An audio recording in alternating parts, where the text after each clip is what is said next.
Welcome to Ghana. Thank you. Great to be here in the motherland. I guess it's your first time I've been in Ghana. First time in Ghana. And how do you see our country? Very beautiful people. Hospitality is great. Weather's nice, and just really feels good to be here. On Saturday, you will take the center stage. We have Isaac Dogwe versus Xavier Shokon. Yes. The defense and eliminator of WBO bantamweight title. What sort of rules are required in a bout like this? Well, all the rules are the same, no matter what the magnitude of the fight was. The rules are basically the same, and so nothing really changes. Often you are touted as a referee who imposes or who stamps his authority on bouts. Why that decision? What sort of influence do you tend to have when you impose so much authority on bouts? Well, every time you step in the ring, your reputation's on the line. That's number one. But over the course of time, your reputation builds. And, I have a love for the sport. I have a respect for the sport. I have a love for the fighters, a respect for the fighters. So, when I get in that ring, I'm giving it 110%. Given 110%, are there times you feel that some boxers tend to cheat? Tend to cheat and maybe to cheat the opponent.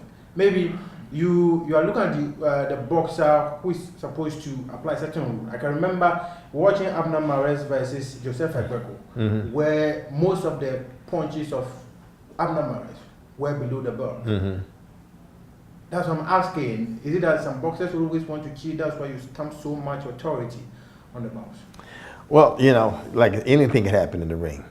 And it's up to us as the referees to enforce the rules and regulations. Nothing really particular matter, what a fighter does in that ring. It's up to us to enforce the rules and regulations.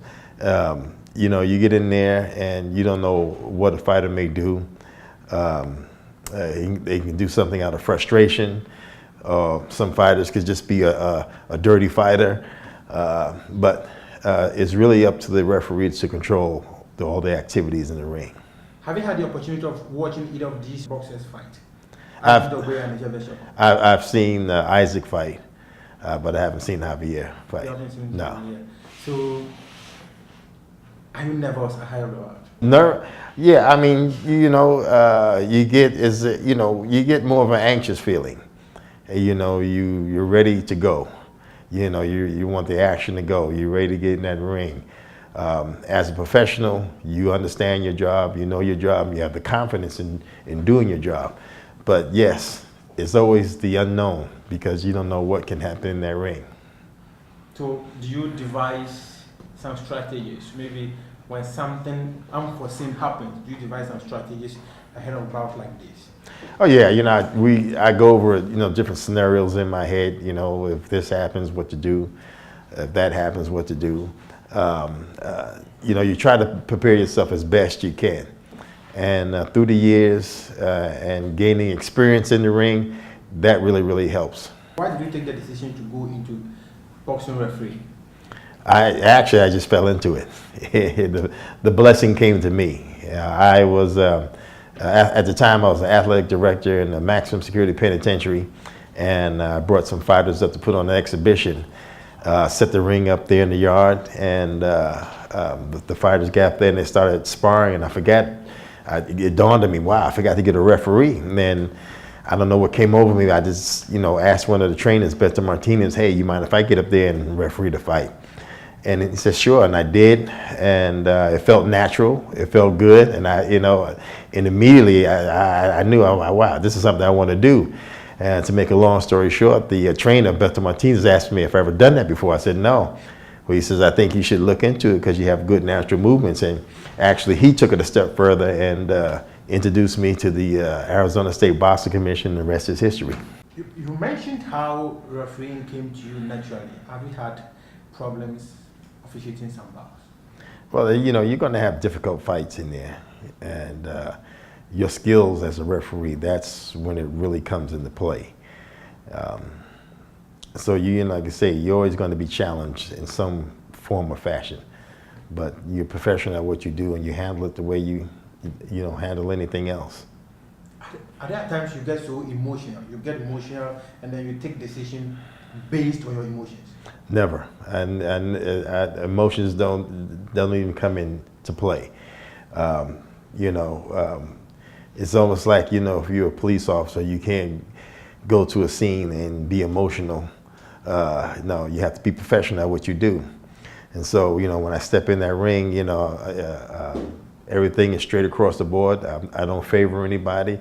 I don't feel anything. Just go on in there and officiate the fight. Other than you just being a referee, do you have the intent of also becoming a judge after? No, not really. I never really looked into it. I'm just having a lot of fun refereeing the fights. Like in anything else, when it's no longer fun, when it's no longer enjoyable, or you no longer can do it physically or mentally, then it's time to step away from the game. But would you consider it? I'm sorry? Would you consider being a judge? You've not considered it? No. I said I've never really looked into it. So it's always a possibility. It's a possibility. It's always a possibility. Then it means that very soon we'll miss it on which decide on who is the next champion of the world. Well, either way, I'll be fair and square. If someone wants to be a referee, what advice would you offer such a person? Well, first of all, know and understand what you're getting into. It's a very thankless job, really, because you can make the absolute correct call and someone's not going to be happy. There's always something where you're going to be heavily criticized, especially in today where you have social media is so out there where, with the touch of a finger, things go out throughout the world instantaneously. And you have to be able to take the criticism as well as the praises, but more so the criticism. And you have to you have to be willing to make decisions in that ring spontaneously. Even though it may not be the popular decision, as long as it's the right decision, you'll be okay. But know and understand what the game is all about. Because first and foremost, like I said before, you have to have a love for the sport to get into it. Because there's too much pressure just to want to be a so-called referee. Have you officiated bouts and then after that, people have criticized you so much you feel I shouldn't have done this? No, never. I've never really second guessed myself. First of all, I'm trained as a professional referee. The average fan is not. They don't really understand the game that we see. They're really not seeing what we see.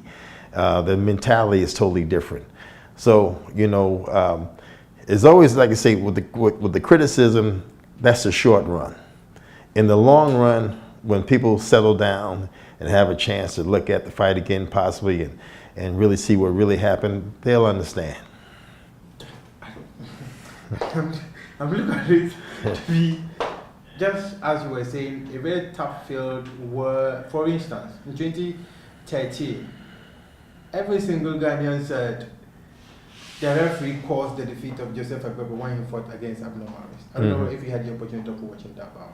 No, I know, and actually I didn't work that night, so I didn't really see the fight. I saw just clips of it. And the referee was so, we criticized him to the extent that some of us even felt if he was a Ghanaian, we would have taken him on.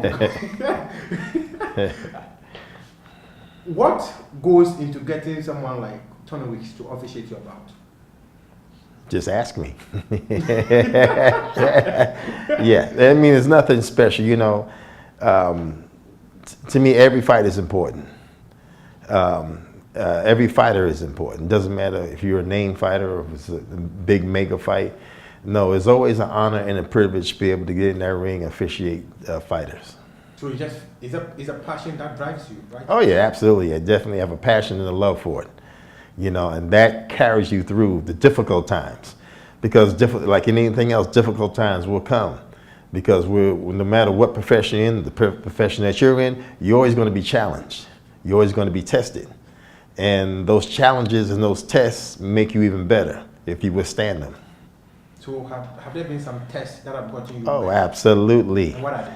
Well, you know, just everyday stuff, everyday stuff that happens in the ring. You know, like I said before, you know, someone's always going to complain about something. Someone's always going to make controversy out of something, and you know, whether they're right or wrong, you know, as the referee, you have to live with yourself, and you have to understand. First of all, we're human beings, okay, and a lot of times the general public doesn't perceive us as being human. What I mean by that is you can have a baseball player strike out or miss a ball, or a basketball player miss a shot, and people, you know, they'll get angry or mad, whatever, but then it kind of goes away. But you let an official in any sport miss a call or make a bad call or make the wrong call, and everybody's really upset.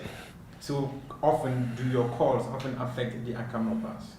No, I wouldn't. No, it doesn't. You know, I mean, like I say, I'm not perfect. You know, I've made mistakes in the ring like anyone else. But the thing about it is like anything, how you overcome those mistakes to get better.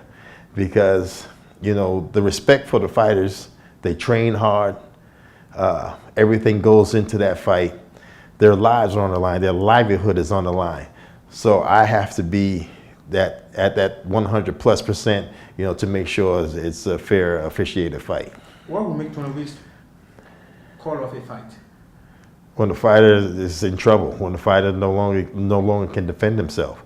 That's the #1 priority of a referee, is the protection of the fighters. Then you enforce the rules and regulations. So apart from being a referee, what else do you do for a living? Well, I'm a singer. I have a group, we sing, we perform. A group called New Beginnings back in Las Vegas. We do a lot of old school stuff like the Temptations. I know you're too young to understand all that, but you know, you just look it up, Temptation stylistics, all of that. Yeah. A lot of old school rhythm and blues. What is the most difficult aspect of refereeing and a professional about? The unknown. In the midst of a fight, the action is so fast, so quick.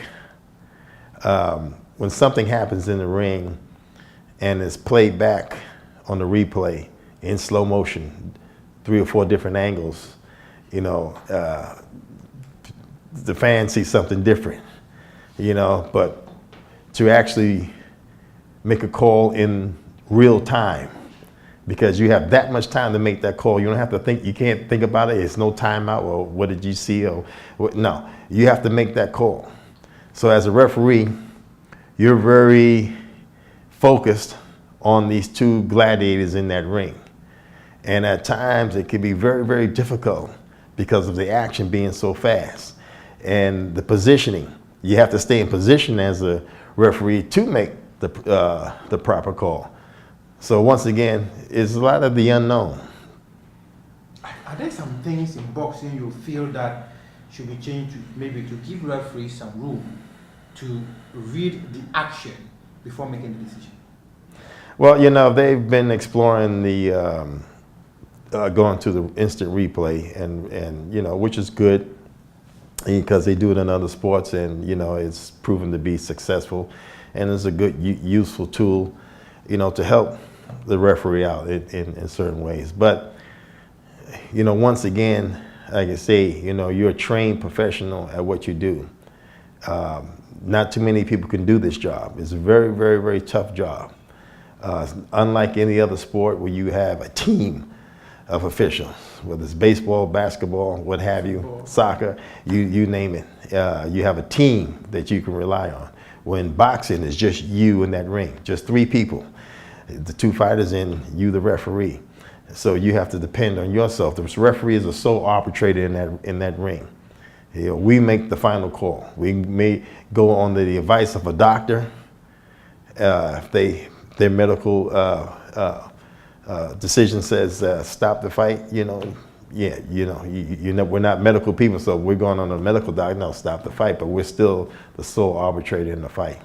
People say the human aspect of every sport makes it what it is. The controversies, for instance, maybe if you weren't human, you wouldn't make such a mistake. So the passion will continue to follow the sport because of the human factor involved in it.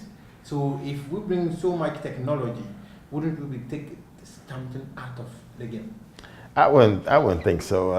You know, like I say, right now, you know, everybody's just looking into, you know, the instant replay. Like I say, which is a good thing. You know, boxing is constantly evolving, like any other sport. And you know, things are better now. Technology is better, and I think a lot of these things should be utilized. But one thing that can't be changed is that human spirit. The two fighters in the ring, they rely on themselves. Their training, their talents, their heart. And that's something that never could be replaced. Did you watch Anthony Joshua versus Vladimir Klitschko? Which one? Anthony Joshua. Yeah, I've seen. I didn't see the whole battle. I've seen parts of it. Yeah. People say that in that round, the 11th round, that was the round the referee called of the battle. People say that Vladimir Klitschko still had the strength to rise. Do you agree to this? Well, let me say this. Being in that ring, we see a lot of things that people outside the ring don't see. Okay, the referee he's a very competent professional referee, and he saw something in Vladimir that he couldn't continue. You have no choice in stopping the fight. You have to look at the totality of the fight. You know, as the referee, we're looking at what's happening in that fight leading up to the point of where you stop the fight. Let me say this, nothing and absolutely nothing comes before safety of the fighters. You mentioned earlier that you've had the opportunity of watching Isaac Dogboe fight. Have there been instances in a game where you feel Isaac has not gone by the rules of the game? Actually, I only saw him fight one time, and no, he's a pretty clean fighter, and no, I haven't seen him do anything outside of the rules. Yeah. You mentioned dirty boxes, and the last time I spoke to Isaac Dogboe, he told me he's a knockout specialist. He's fought 16 times. He's won 10 by way of knockouts, and he's won all those 16 fights. And the opponents he's fought severally, few of them hardly rise to fight again. Isn't he a dirty boxer? Isn't Isaac a dirty boxer? No. He's fought 16 times. Yeah. He's knocked out his opponents 10 times. Yeah. And all the 16 times he's won. Hardly do you see all the 16 opponents again rise to fight. Isn't he a dirty boxer? Isn't he a dirty piece of air? Isn't he a dirty boxer? Isaac?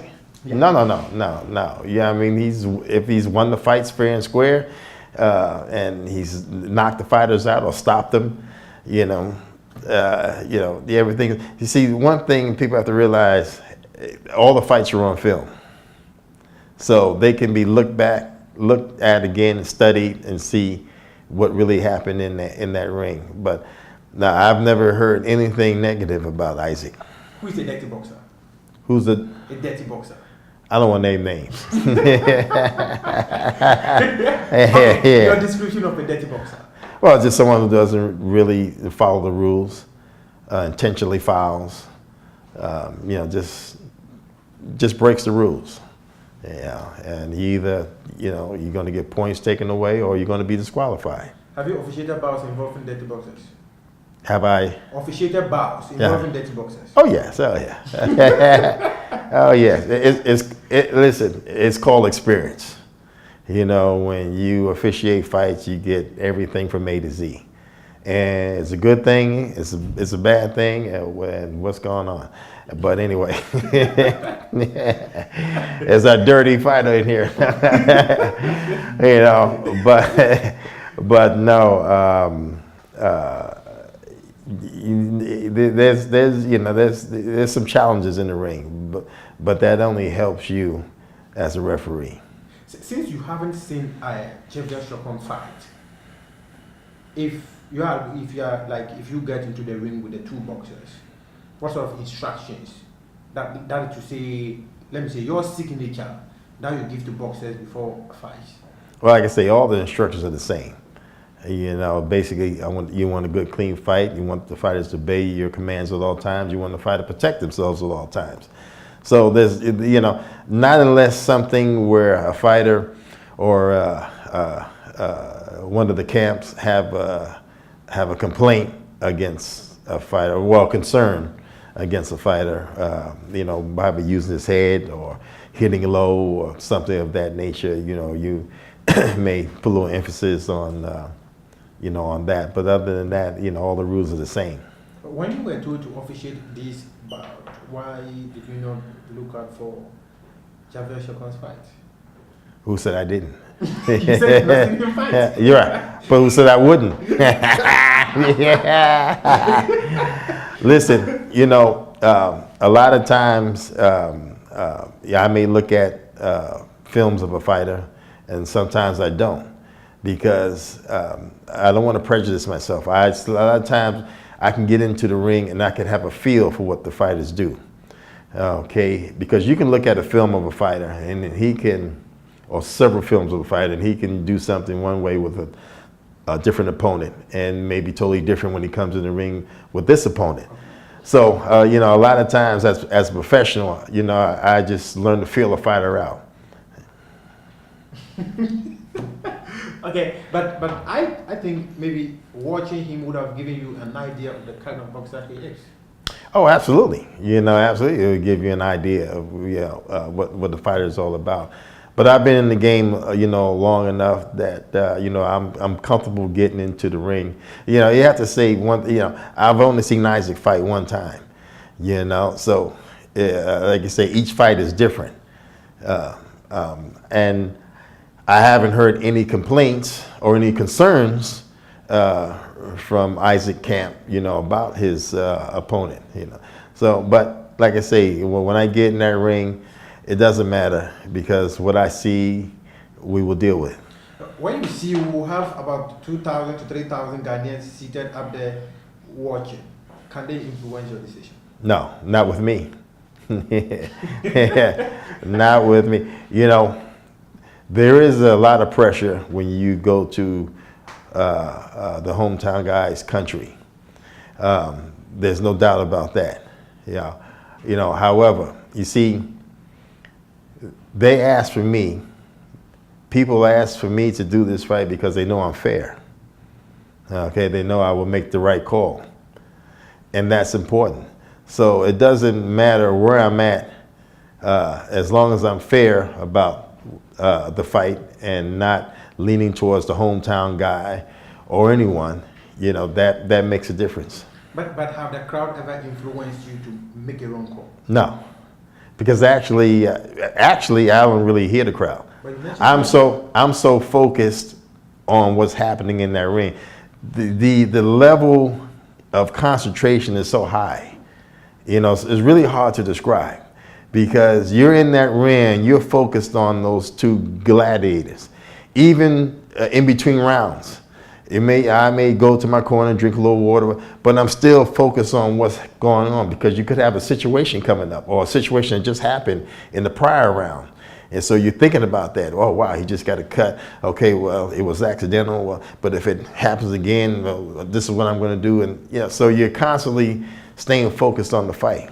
There's this perception out there that referees can always be influenced. Has there ever been situations where the home team have influenced you to make decisions that will let the opponent lose a bout? No, not at all. Once again, because I'm known. Okay, I have a reputation. People know me, and they, like I said, they know that I'm fair. And I've been blessed where I have no one really tried to influence me in doing a fight. And even if they did, they're wasting their time. Thank you very much. Thank you. The motherland. Yeah. Nice talking to you. Yes. Yeah.